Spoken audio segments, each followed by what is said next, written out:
What's up, Packer fans? Welcome back to the Packer Day podcast. I'm your host, Andy Herman. You can follow me on Twitter at Andy Herman NFL. Thanks so much for joining me today. We are going to be discussing the rookies' expectations for this upcoming season.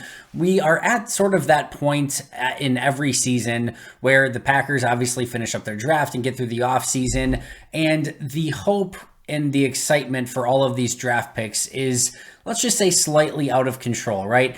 I think everyone has the hope that Quay is going to be the next great inside linebacker, that Devonte Wyatt can be the next Kenny Clark, that, Christian Watson can be that deep threat playmaking wide receiver that Green Bay so desperately needs, that Rhyan can hopefully be the next great mid-round offensive lineman, and that Green Bay finally breaks the third-round curse that they've seemingly been under, that Romeo Doubs can be a absolute steal in the fourth round, and so on and so on and so on. And we get so excited and entranced by the potential of all of these rookies, and until we see them fail, we all believe they're going to be exceptional players.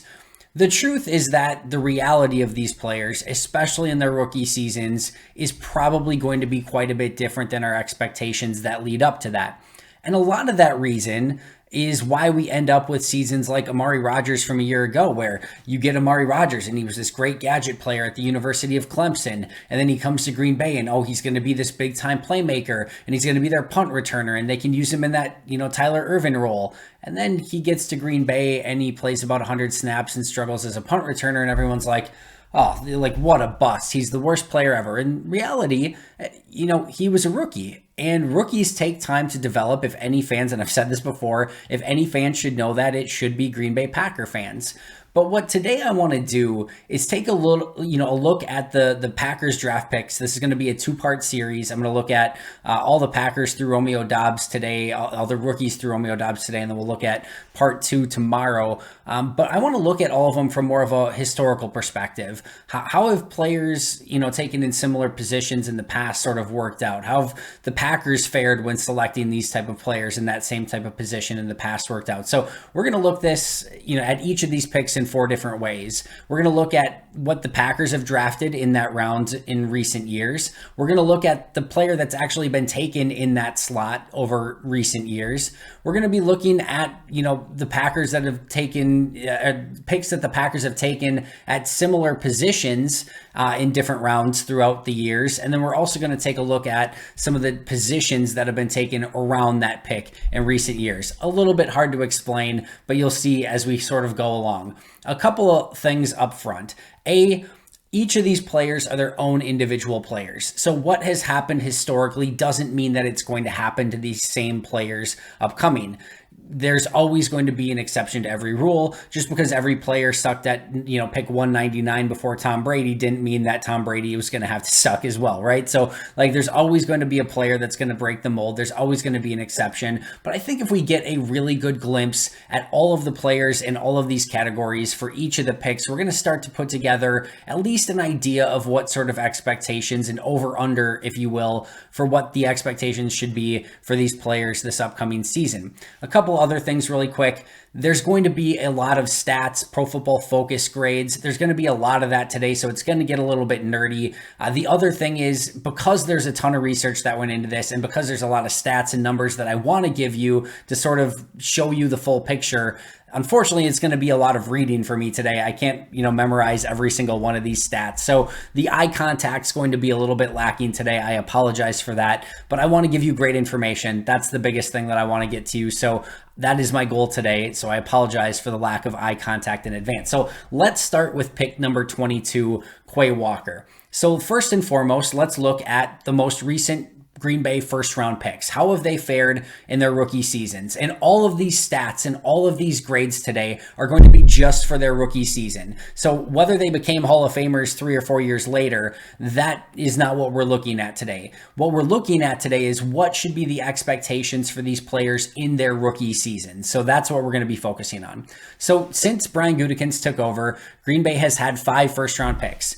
Eric Stokes, Jordan Love, Rashawn Gary, Darnell Savage, and Jair Alexander. So how have those players fared in their rookie seasons? Well, Eric Stokes, 988 snaps, a 65.5 PFF grade. Now, just to give you context, a 60 grade is like an average level player. So Eric Stokes played almost 1,000 snaps with an above average grade. That is really, really good for a rookie.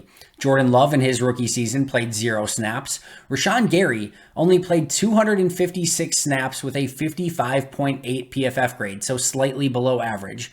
Darnell Savage played 978 snaps with a 65.7 grade. That's really good. Jair Alexander plays 761 snaps with a 72.4 grade. So you sort of run the gamut here. Stokes, Savage, Alexander all had above average grades and almost played 1,000 snaps. Rashawn Gary only 256 snaps with a slightly below average grade. And then again, Jordan Love didn't play any snaps at all. So that's what the rookie years for the first round picks since Brian Gutekunst have been.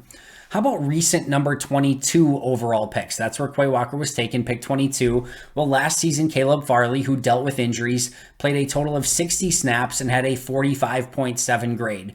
The year before, Justin Jefferson played 886 snaps with a 90.4 grade. So that's a good sign. Andre Dillard, the year before that, played 338 snaps with a 59.7 grade. And Rashaan Evans played 494 snaps with a 65.5 grade. So recent overall number 22 picks, Justin Jefferson, fantastic. Dillard and Evans had sort of mixed results. Caleb Farley barely played, and when he did, he struggled. How about off-ball linebackers that the Packers have selected? I'm going to go all the way back to 1990 on this one. Green Bay's had a pretty darn good level of success with off-ball linebackers in the first round. However, they've only taken 3 of them. AJ Hawk, in his first season, started all 16 games, had 121 tackles, 3.5 sacks, 2 interceptions, a forced fumble, and 7 passes defended. Really strong rookie season for AJ Hawk. Remember, though, he was, a top 5 pick? I think 5th overall, if I remember correctly. 5th, 6th, 4th, somewhere there, but I think it was 5th. The next one is Nick Barnett. Started 15 games as a rookie, 112 tackles, 2 sacks, 3 interceptions, 6 passes defensed. A really good season for Nick Barnett as well. Wayne Simmons was the other one a little while back. Started 8 games, had 34 tackles, 1 sack, and 2 interceptions. So you're looking at, if you're looking at like a Nick Barnett comparison who was selected in a similar type position, that's a really good comp. That would be a great season for Quay Walker. 15 games started, 112 tackles, 2 sacks, 3 picks, and 6 passes defended. Obviously, AJ Hawk was really good in his first year as well. How about recent off-ball linebackers that have been selected near number 22 overall? Well, just this last year, Jamin Davis was selected at number 19. He played 581 snaps with a 46.8 PFF grade, had 8 starts for 76 tackles and 1 sack. So sort of a mixed bag, but a below average player, and started about half the games. I don't think that's that unexpected for that type of player. Kenneth Murray was selected 23rd overall. Not last year, I think it was 2 years ago. 959 snaps, a 54.4 grade, 16 starts, 107 tackles, and 1 sack. Jordan Brooks, same season, picked number 27 overall. He played 402 snaps with a 50.0 grade, had 6 starts, and 57 total tackles. Patrick Queen, of course, everyone wanted the Packers to take him instead of Jordan Love at the time. Not everyone, but you get my point. He was pick number 28. He had 948 snaps, a 29.7 PFF grade, so a brutal grade. Had 16 starts, did have 106 tackles, 3 sacks, an interception, and 1 touchdown.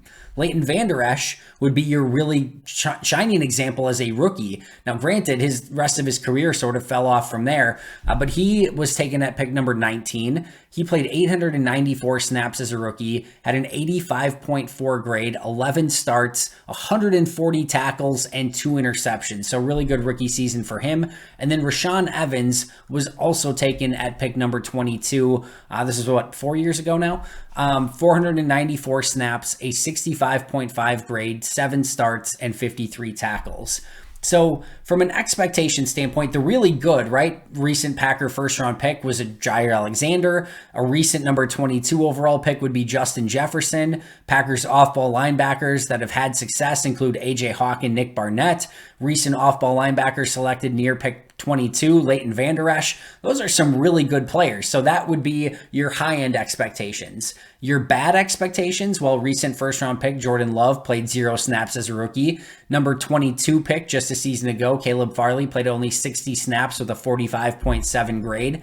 Packers' worst off-ball linebacker since 1990, Wayne Simmons, did start 8 games, but only 34 tackles, 1 sack, 2 picks. So, okay, not bad, but not a huge season, right? And then the recent off-ball linebacker selected, Jordan Brooks, 402 snaps, 50.0 grade. Patrick Quay, 948 snaps, but a 29.7 grade. So you get some good and some bad. But I think probably the best indicator here would be those recent off-ball linebackers. Jamin Davis, Kenneth Murray, Jordan Brooks, Patrick Queen, Leighton Vander Esch, and Rashaan Evans, all taken near pick 22. I think that's a cautionary tale, right? None of them had gangbuster first seasons outside of Vander Esch. Evans, Queen, Brooks, Murray, and Davis all had some level of struggles, some up and down seasons, some starts, some tackle numbers, but all of them had things that they needed to learn in their rookie season. And I think that should be your cautionary tale with Quay Walker. Maybe they get this year's Justin Jefferson. Maybe they get this year's Jair Alexander. Maybe they hit on the Leighton Vander Esch, right? But more often than not, that off-ball linebacker selected near 22 has had that learning curve, and we've seen that more recently. So those should be, decent expectations to set for Quay Walker.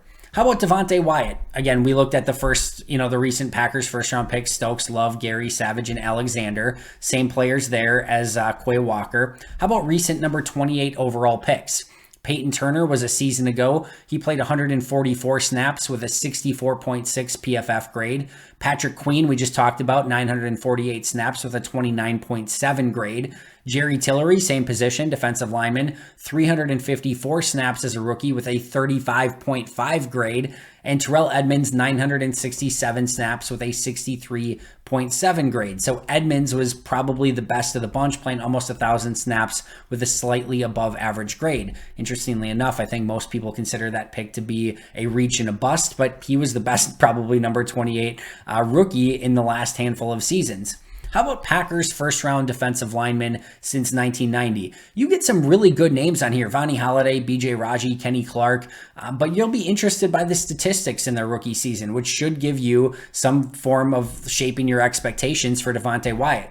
Kenny Clark, who was picked at pick number 27, had 2 starts, 21 tackles, 0 sacks as a rookie. Kenny Clark, 27th overall, 2 starts, 21 tackles, 0 sacks as a rookie. That should be a very cautionary tale for Devonte Wyatt and the expectations you set for him. Dayton Jones was selected at pick 26. He had 0 starts, 10 tackles, but did muster 3.5 sacks as a rookie. But still, no starts and only 10 tackles total for Dayton Jones in his rookie season. How about BJ Raji, selected 9th overall? 1 start, 25 tackles, 1 sack as a rookie. Again, should be a cautionary tale. Justin Harrell, who battled injuries, was taken 16th overall, 2 starts, 16 tackles, 0 sacks. And then you have to go back to Vonnie Holliday, who was taken 19th overall, which was a little bit, earlier, obviously, than 28, but he had 12 starts as a rookie, 52 tackles, and 8 sacks. So Vonnie Holliday is your high-end expectation. But again, he was taken about 9 picks ahead, and that was a long time ago, if we're being fair.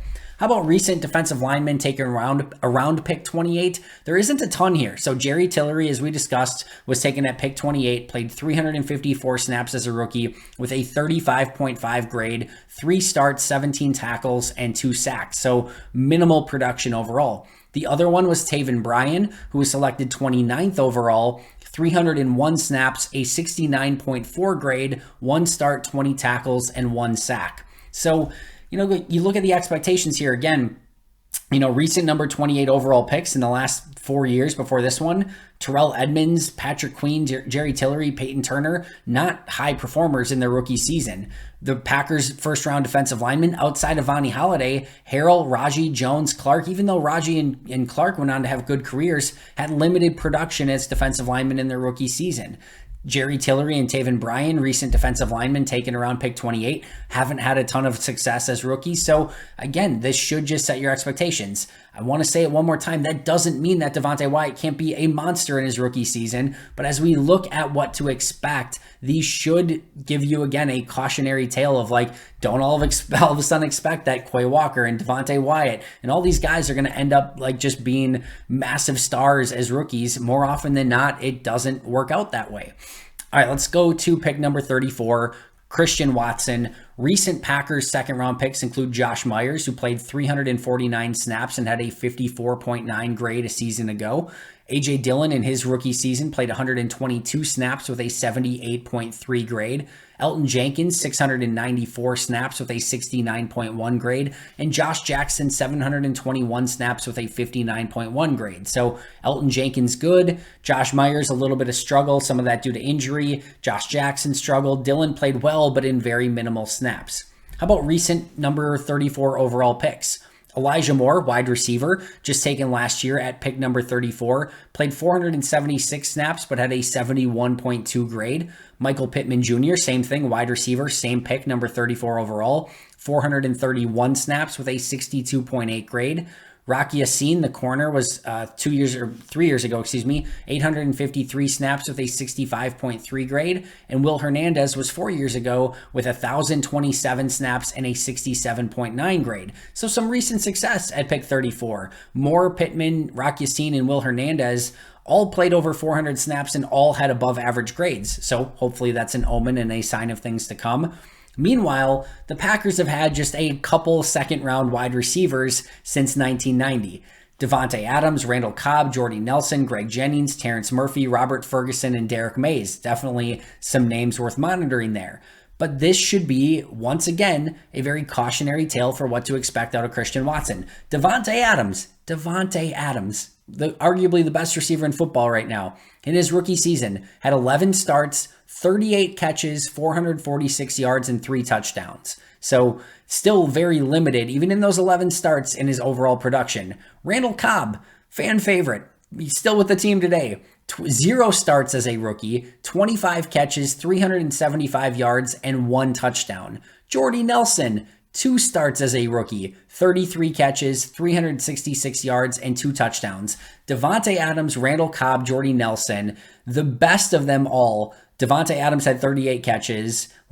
Devonte had 446 yards. Devonte had 3 touchdowns. All of them in very similar numbers, though. So, again, that should caution you a little bit. Greg Jennings, on the flip side, had 11 starts as a rookie, had 45 catches for 632 yards and 3 touchdowns. So, that should give some level of hope. But, of that group, Adams, Cobb, Nelson, Jennings, 4 really great, really great Packers wide receivers. The best rookie season for any of them was 45 catches, 632 yards, and 3 touchdowns. 3 touchdowns. So to expect Watson to come in and just tear the roof off is probably not a fair expectation to set. Meanwhile, Terrence Murphy had 0 starts, 5 catches, 56 yards, no touchdowns as a rookie. Of course, injury-shortened season. Robert Ferguson, no starts, 0 catches. I believe he had injury issues that season as well. Derek Mays, 0 starts, 6 catches, 46 yards, and 2 touchdowns as a rookie.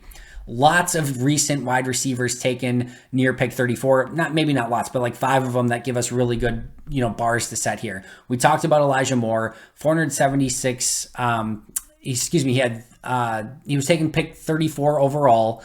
Had 476 snaps. Sorry, my bad. 71.2 grade, 6 starts, 43 catches, 538 yards, and 5 touchdowns. T. Higgins was recently taken at pick 33, 806 snaps, 75.9 grade, 14 starts, 67 catches, 908 yards, and 6 touchdowns. So really good season for him. Michael Pittman, 34th overall, 431 snaps, 62.8 grade, 8 starts, 40 catches, 503 yards, and 1 touchdown. N'Keal Harry had a 65.1 grade, 5 starts, 12 catches, 105 yards, and 2 touchdowns. And Deebo Samuel had 852 snaps, 77.5 PFF grade, 11 starts, 57 catches, 802 yards, and 3 touchdowns. So we look at this, right? Recent wide receivers. Elijah Moore had a nice rookie season, 5 touchdowns, 43 catches. T. Higgins, 6 catches, 908 yards as a rookie. Michael Pittman, 503 yards and a touchdown. Deebo Samuel, 802 yards, 3 touchdowns. N'Keal Harry struggled, was certainly amongst this group, only, 105 yards and 2 touchdowns. But overall, wide receivers near this pick have fared pretty well lately. So expectations, again, you get, good recent wide receivers, and you had really great wide receivers for the Packers in the second round turn out. But again, expectations should probably be about maybe 40 catches, maybe even not that, like 35 catches, 400 yards, a few touchdowns. That should be a decent bar to set for Christian Watson based on recent performances. How about Sean Rhyan?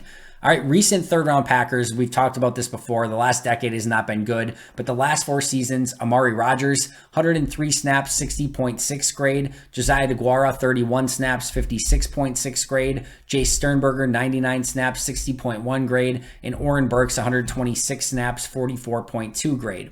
How about recent number 92 overall picks? Monty Rice, linebacker, 179 snaps as a rookie, 56.1 grade. Devin Duvernay, 356 snaps, 60.3 grade. Chuma Edoga, offensive lineman, 421 snaps with a 49.5 grade. And Chukwuma Okorafor, 156 snaps with a 50.8 grade. He's also an offensive lineman. How about recent Packers third-round picks since 1990?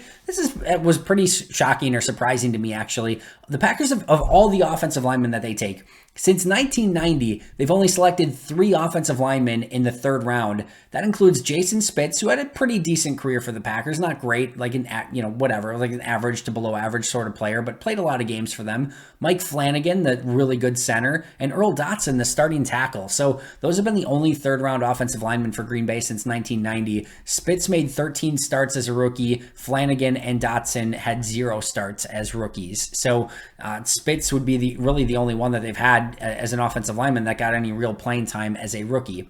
How about recent offensive linemen around pick 92? Last year, Spencer Brown, pick 93, played 846 snaps with a 59.3 grade. Pick 94 was Ben Cleveland, 367 snaps with a 55.8 grade. Pick 95 was Robert Hainsey with 31 snaps with a 65.7 grade. Going back in other recent years, Lucas Niang was taken pick 96. He did not play any snaps as a rookie. Connor McGovern, pick 90, did not play any snaps as a rookie. Trey Pipkins, pick 91, 251 snaps with a 63.3 grade. Pick 92, Chuma Edoga, 421 snaps with a 49.5 grade. Joseph Noteboom was picked 89, 79 snaps with a 70.7 grade. Chukwuma Okorafor, 156 snaps with a 50.8 grade. And Alex Kappa, 106 snaps with a 40.1 grade. So you look at recent offensive linemen, really Spencer Brown was the closest thing to a successful offensive lineman in their rookie season. He played a little under, about 846 snaps with a slightly below average grade. So even the best of the best that actually played decent snaps had a slightly below average grade for recent offensive linemen in their rookie seasons taken near pick 92, excuse me. So again, set expectations accordingly. The Packers have not had great recent third round picks. Best recent number 92 overall pick was probably Devin Duvernay, who, besides a special teams punt returner, kick returner extraordinaire, hasn't done much as a wide receiver. They've had success in the third round on the offensive line, but recent picks around offensive linemen around pick 92 haven't had great success as a rookie. All right, let's wrap things up with Romeo Doubs today. Recent Packers fourth round picks, they've only had 2 of them in the Brian Gutekunst era. Royce Newman, who played 1,084 snaps last season with a 55.7 grade. And then Jamon Moore played 75 snaps as a rookie with a 53.5 grade. Recent number 132 overall picks, Tommy Togiai was a 125 snap defensive lineman as a rookie with a 39.8 grade, not great. Troy Dye, 201 snaps, off-ball linebacker as a rookie, only a 28.8 grade, not great. Ugo Amadi, safety for the Seahawks, 101 snaps, a 62.3 grade. And Jaleel Scott, a wide receiver, 17 snaps with a 57.1 grade. So your best number 132 overall pick in the last 5 seasons or 4 years of actual grades, Ugo Amadi for the Seattle Seahawks. So not a great sign there.